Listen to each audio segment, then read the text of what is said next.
Hello, this is the TradeSite US Stocks and Futures Market Preview for Tuesday the 25th of January 2022. Hope you had a good trading day.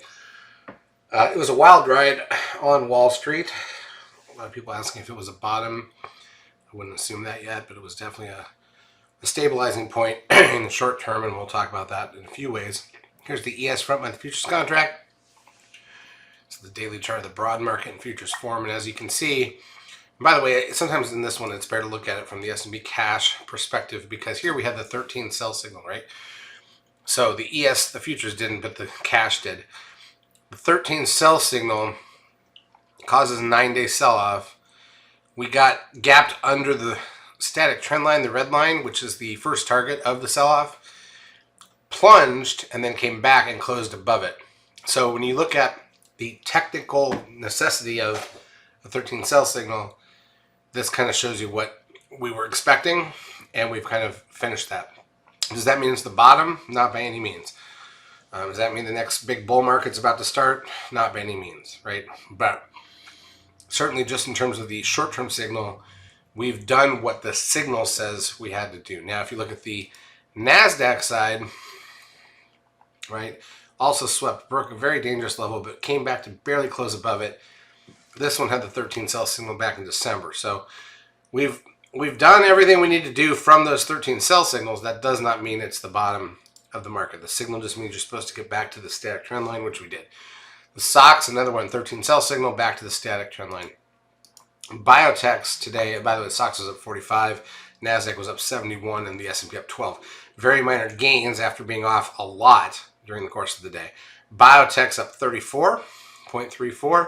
I will point out also, for those of you who were involved, big on the VIX plays, we had the VIX calls. Now, these are the VXX, not the actual VIX index itself.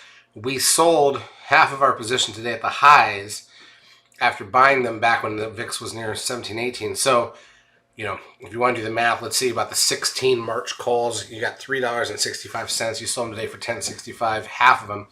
So you've already locked in a 33% gain on the total position, and you still have half the trade left. That's why we do the VXX calls.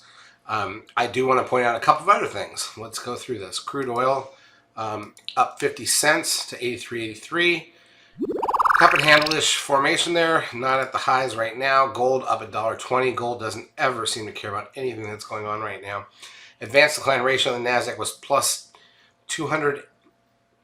It says plus 499 here. That's a big difference from what the actual number says, but okay. And the advanced decline ratio on the New York was negative 343. When we add it all up, it's almost a dead wash, meaning if you look at the whole market, just as many stocks up as were down on the session. Good sign here for volume. 7 billion, almost 7 billion shares. One of the biggest volume days of the last couple years. So when you get a reversal down volume, that's usually a positive in this case, the way the day played out. Trend closes at 0.96, puts the 10-day moving average at 0.99. VIX closes at 1.05. Now, I do want to say this. Usually when you get a panic sell-off in the market, the VIX will get over 40. It got near 40, but not over 40, and I will also tell you that it usually closes once above 40. That has not happened yet.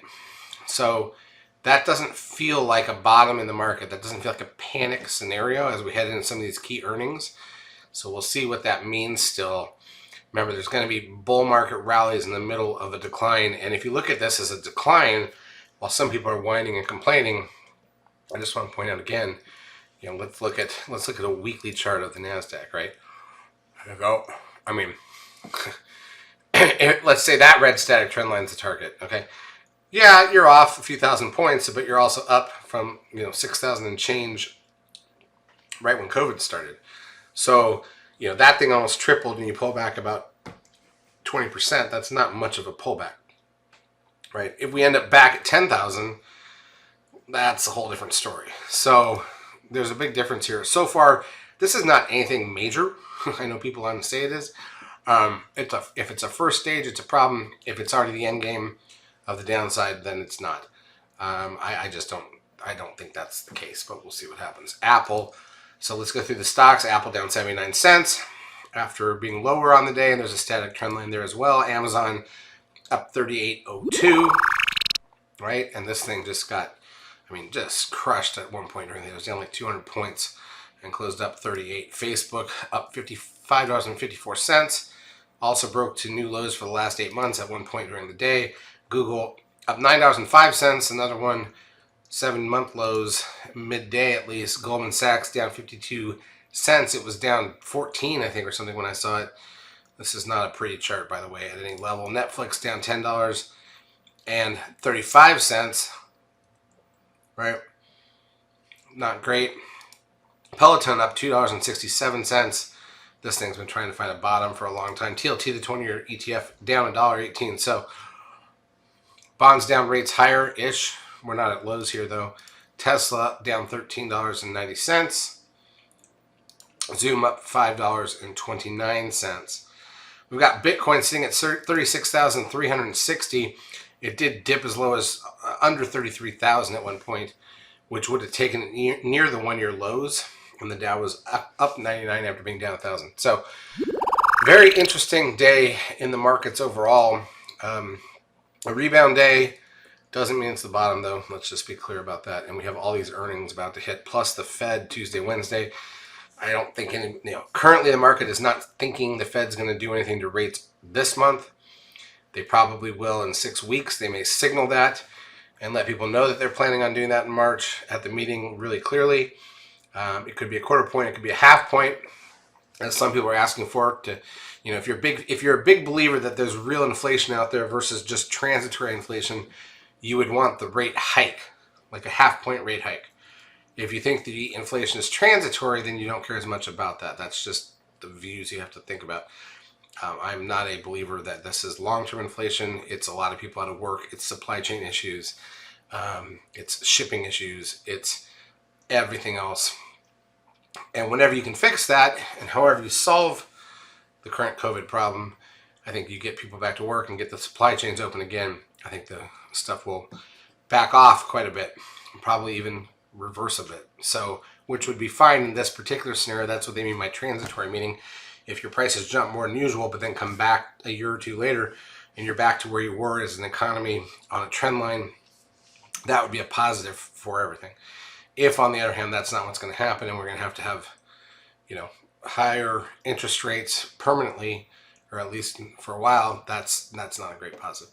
So we'll see what happens. I don't think anybody knows. Well, some people might think they know, but I think the Fed's just trying to solve for many, many problems and get this fixed.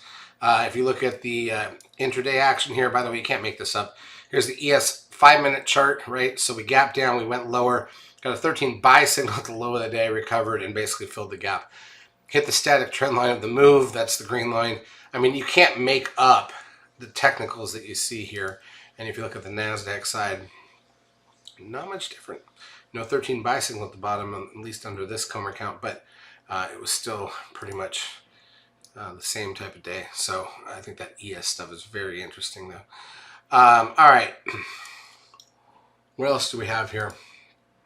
In terms of the calendar and economic data coming out on Tuesday, at least here in the U.S., get the housing price index at 9 a.m., consumers' confidence and Richmond manufacturing index at 10.